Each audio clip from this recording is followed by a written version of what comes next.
This year, Congress gave $97 million to the SBDC program for the modernization and expansion of its services. 6 months into the fiscal year, the state SBDCs have not received any of its resources or its funding at this point. When will the agency allocate the $97 million?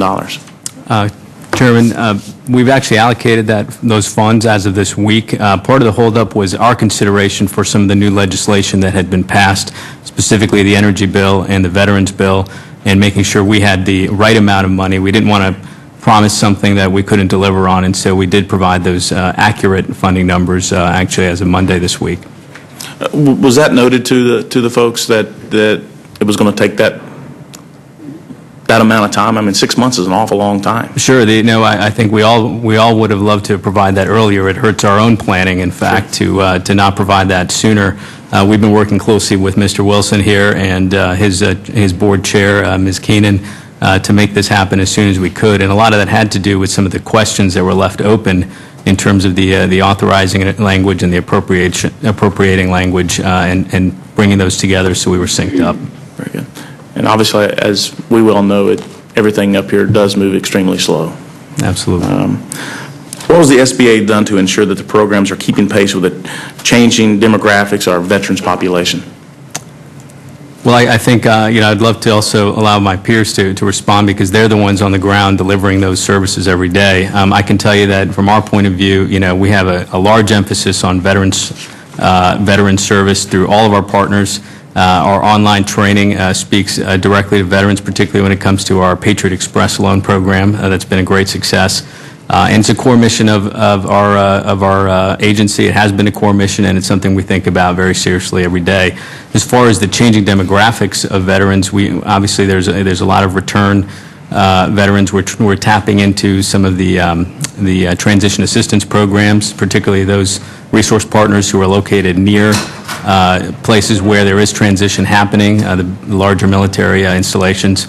And again, I think the response has been tremendous, particularly through the SBDCs and the Women's Business Centers and the SCORE program equally have served a disproportionately larger share of the veteran population. Very good. Mr. Blackwell, in my opening statement, we had recognized that only 1/3 of our veterans are obviously aware of the program. Do you agree with that part? And it's okay to disagree. Oh, yeah, absolutely. I mean, we're one of the best kept secrets in Washington, let alone in the other cities and rural communities. We'll help fix that. Yeah, it is a serious issue. As I mentioned, one of the core problems really evolves around the fact that we don't know who those people are until they self-identify. Sure. I've often used the term, there's 3 times that a person drowning uses. Hey, I'm out here. Second time I'm in trouble. The third time is goodbye. We're getting our veterans somewhere between 2 and 3. Very good. They've gone through the traditional sources, the VA, the SBA. They may be confused by the website. They may not be close to an SBDC. They aren't close to a DOL one-stop, and they're really confused about how to get through the process. Sometimes we get them at the point where they've just abandoned all hope.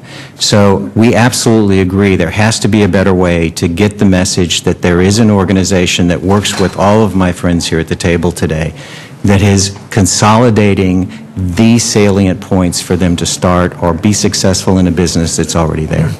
And I'll note that I met recently with our veterans, our VFW and our American Legion, and they're having the exact same problem, reaching out to our veterans. And part of it is just the mental state after coming back home, is the mental stress that they're under, that particular time, that when they're leaving, that's the last thing on their mind.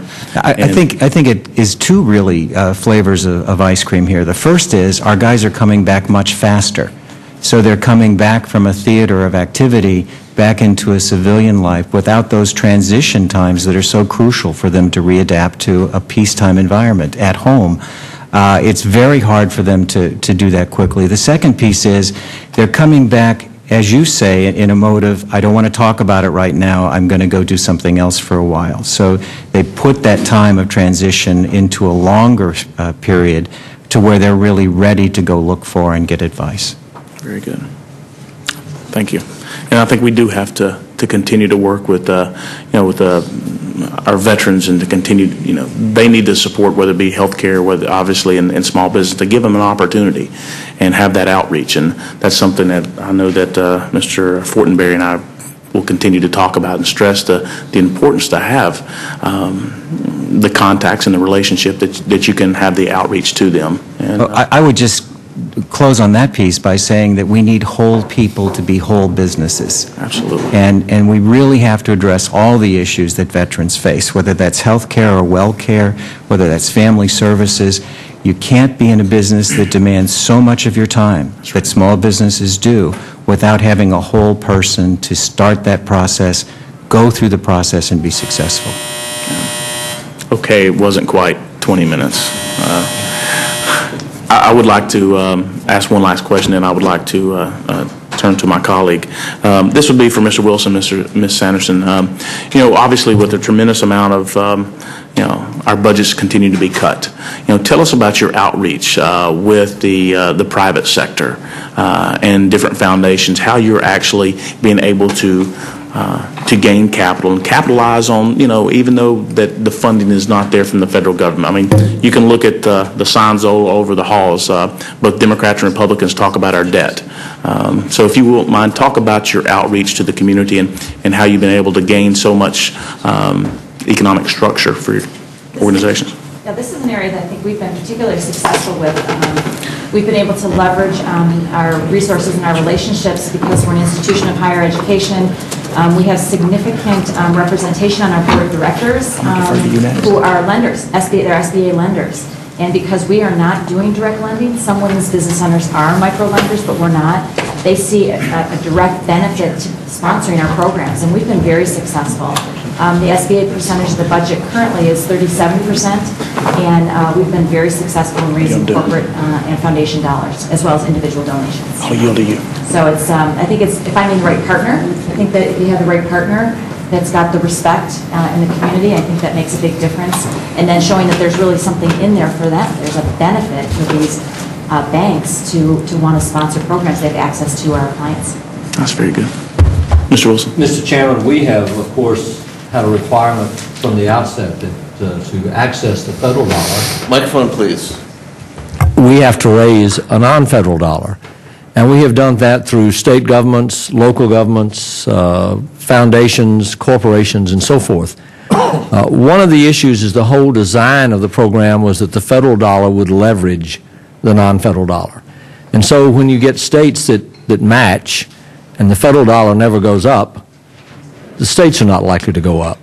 And now with this current economic downturn, all you have to do is look at foundations. You see where their stock portfolios are going. You see banks, which have often been very helpful for us because we bring them high-quality loan candidates, their dollars are declining. States that are facing severe budget deficits, which by law, by their state constitutions, they cannot have, they're cutting back. And so the issue now is, not the same rosy outlook in terms of getting matched that it was, say, 3 or 4 years ago. And quite frankly, we encounter all the time, if the federal government doesn't believe in this program, we're not going to start pouring a lot of money into it.